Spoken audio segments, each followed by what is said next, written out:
Chapter 3 from your Cipani and Shock text, a function-based diagnostic classification system for problem behaviors. So there are 4 major categories.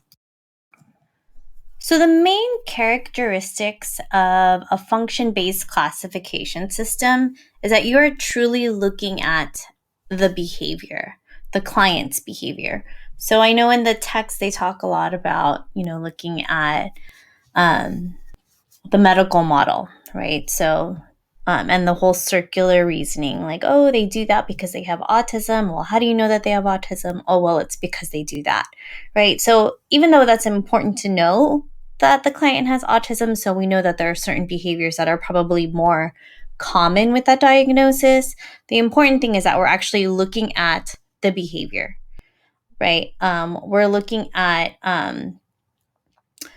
prescriptive differential treatment, right? And we're really utilizing the classification that we'll go over on the next slide and identifying how we can implement treatment that truly matches the function of that individual's behaviors.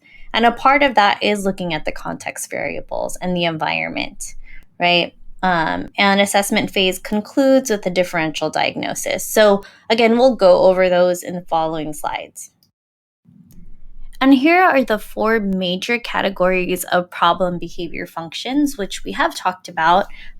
Direct access, socially mediated access, direct escape, and then socially mediated escape, which we'll go into more detail. Category 1.0 is direct access, right? So that's access to positive reinforcement is produced directly through the problem behavior or a chain of behaviors by the individual. And then within that category, there are subcategories. So 1.1 would be direct access to a sensory reinforcer.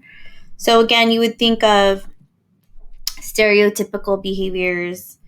So the demonstration of those behaviors, so those are not socially mediated, right? So maybe rocking back and forth, some type of, stereotypical behaviors like with, looking at certain things a certain way. Some of our kids on the spectrum, like to watch, well, I've had students like to watch sand fall, right? So it's like a visual sensory reinforcer for them.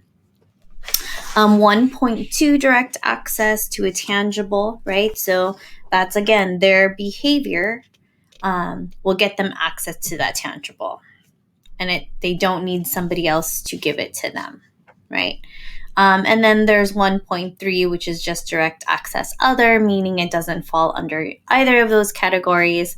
We do not have an example, right? Because it's either direct access to the reinforcer or the tangible. Some people might ask, well, what about attention, right? Attention is socially mediated because they need the attention of somebody else, okay? Category 2.0 is socially mediated access, right? So those are behaviors that serve the function of accessing positive reinforcement through the behavior of another individual, right? So this could look like social attention and interaction. That can be from teachers, peers, staff, parents, right? Those are all socially mediated. But also looking at, obtaining food, items, toys, or activities that can also be mediated from the behavior of another person. So I'm not, these are pretty self-explanatory, I think, right? So 2.1 is adult attention, 2.2 is peer attention, 2.3 is tangible reinforcers, and 2.4 is other, right? So it's basically if it doesn't fall under those previous categories, it would be other. I do not have examples, nor do they have examples in the book. But suppose they don't fall into those other categories, then they would be other. Okay, and 3.0 is direct escape. So the behavioral function of this major category is that these escape and avoidance behaviors directly terminate or they're able to completely avoid an aversive event. So one example they provided in the book is that you feel an itch on your leg, which produces a certain level of discomfort. And so you scratch it, and that would be direct escape from an aversive sensation, right? So the subcategories are 3.1, unpleasant social situations. Again, I feel like these are pretty self-explanatory. They do have specific examples in your text. 3.2 is a relatively lengthy task or chores. 3.3 is a relatively difficult tasks or chores. And then 3.4 is the aversive stimuli or events, or painful stimuli or events. And then category 4.0 is socially mediated escape.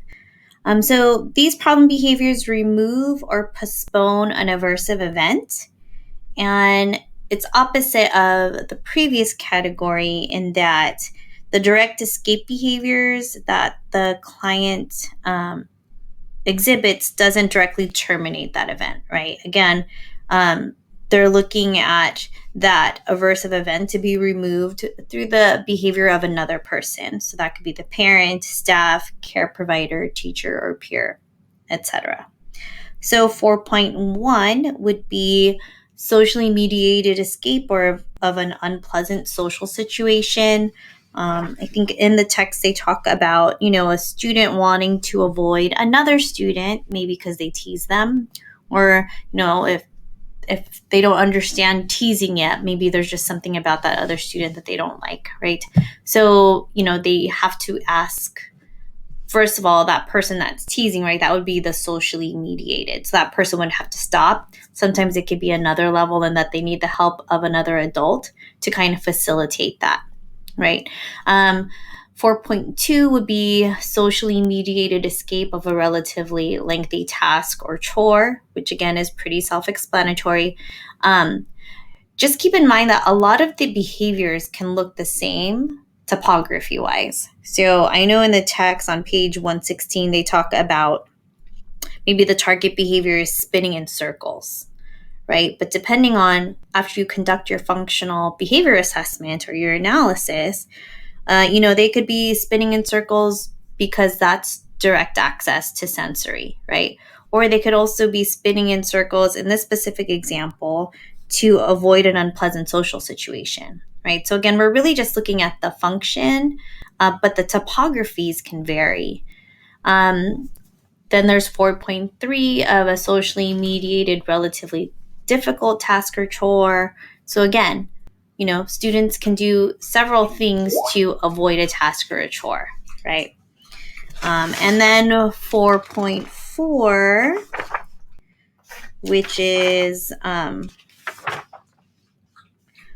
aversive physical stimuli or events, right? So again, just maybe it could be an itch that they can't scratch, or, they need help with something that's causing some uncomfortableness, and then they need somebody else to help them with that.